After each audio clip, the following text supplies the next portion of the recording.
Gift and art channel पर आपका स्वागत है। इसी वीडियो को मराठी भाषा में देखने के लिए हमारे दूसरे चैनल शो योर टैलेंट को सब्सक्राइब करें। नमस्ते, मैं भावना सोलंकी स्वागत करती हूँ आप सबका नवारी कटिंग स्टिचिंग क्लासेस में।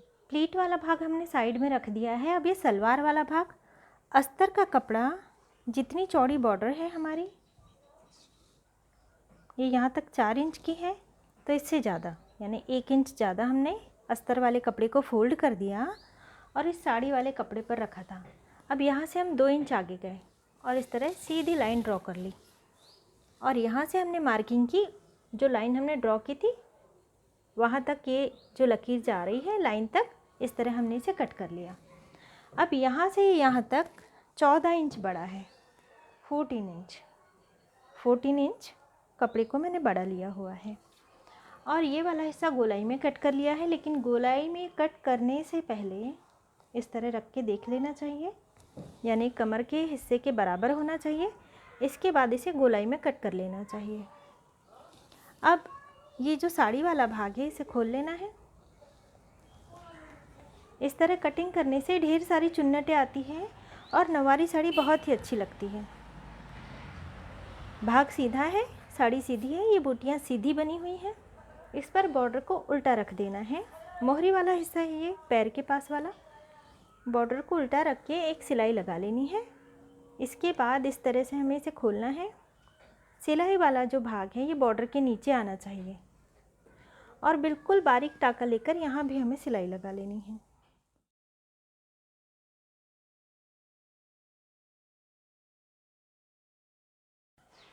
बॉर्डर को जोड़ लिया है। इसके बाद बॉर्डर पर बारीक टाका लेकर हमने सिलाई भी लगा ली है। सिलाई लगाते समय ये ध्यान रखना है कि सिलाई वाला भाग बॉर्डर के नीचे आए, कपड़े पर नहीं आना चाहिए ये सिलाई वाला भाग। अब इसे उल्टा कर लेना है। अब जो अस्तर वाला कपड़ा है इसे हम यहाँ पे जोड़ेंगे। मोहरी वाला भाग, पैर के पास वाला भाग, इसे हमने ले लिया, बॉर्डर पर रखना है। अब बॉर्डर थोड़ी बड़ी है इस भाग से, इसे थोड़ा सा पीछे की ओर फोल्ड कर देना है। इस तरह से पीछे कर देना है पूरे अस्तर वाले भाग को।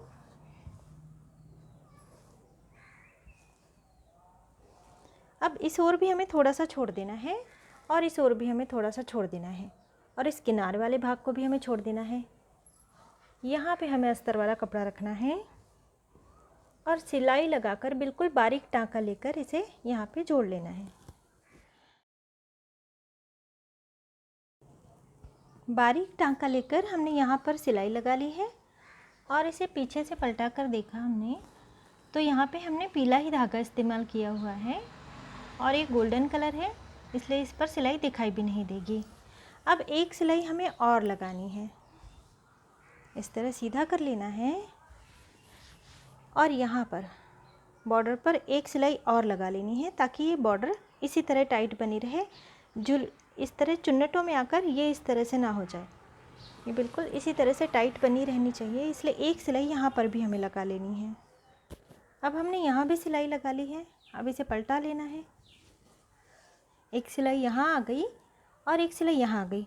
अब यहाँ से हमें आसन वाले भाग तक, यहाँ से हमें अब इस भाग को इस तरह से सरका लेना है। हमें यहाँ पे ये थोड़ा गैप होगा लेकिन इसे इसी तरह से हमें सिलना है।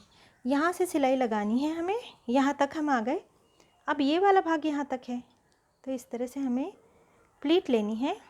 क्योंकि ये भाग उल्टा है तो हमें इसे नीचे की ओर, मोहरी की ओर प्लीट को फोल्ड करना है, यानी इस ओर से प्लीट ऊपर की ओर रहेगी एक, और इसी तरह से दूसरी प्लीट यदि ले ली जाए तो ये बराबर आ जाता है। सिलाई लगा लेनी है इस ओर और इसी तरह से इस ओर भी इस भाग को इस तरह से ले लेना है। हमें यहाँ से सिलाई लगानी है और ये वाला भाग यहाँ तक है तो इस तरह से प्लीट लेकर नीचे की ओर रखनी है ताकि ये भाग बराबर आ जाए। यहाँ तक सिलाई लगा लेनी है।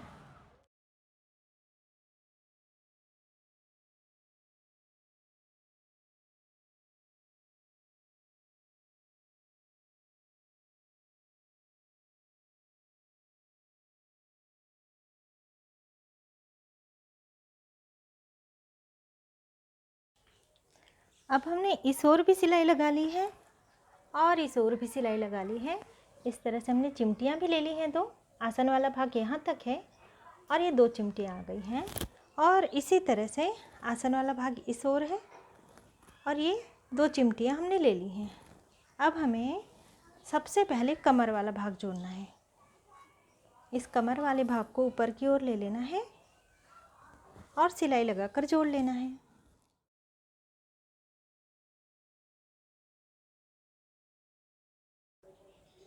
कमर वाले भाग में सिलाई लगाने के बाद अब इसे पलटा लेना है। अब यहाँ से हमें सिलाई लगानी शुरू करनी है। ये भाग इस तरह से है, इस तरह से है ये भाग। अब इसे इस तरह से हमें सीधा ले लेना है और अब ये हमने प्लीट ली तो इसे कमर की ओर हमें फोल्ड करना है। इस तरह से कमर की ओर हमें फोल्ड करते जाना है। थोड़े थोड़े अंतर पर हमें प्लीट लेनी है और सिलाई लगाते जानी है और इस आसन वाले भाग को इस तरह से सिलाई लगा के जोड़ लेना है।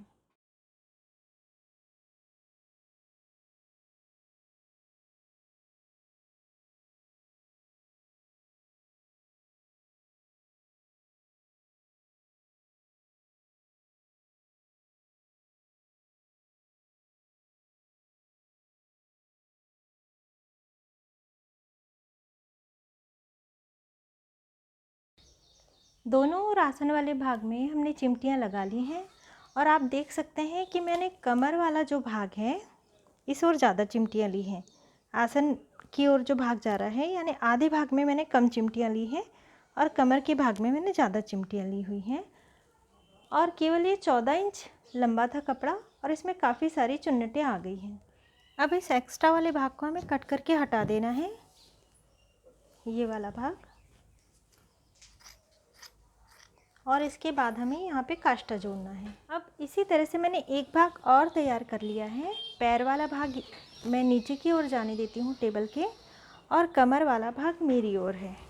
और इसी तरह इस दूसरे पल्ले का भी पैर वाला भाग यानी बॉर्डर वाला भाग मैं नीचे की ओर जाने देती हूँ और ये कमर वाला हिस्सा मेरी ओर है। अब ये जो पास पास वाले दोनों आसन हैं बीच के, यहाँ पर हमें इस आसन में यानी ये दो हिस्से हो गए और जो हमारा उल्टा हाथ है यानी जो हमारा बायां हाथ है इस वाले पल्ले में इस आसन में हमें पल्लू जोड़ना है। अब इसके आगे का भाग हम कल देखेंगे।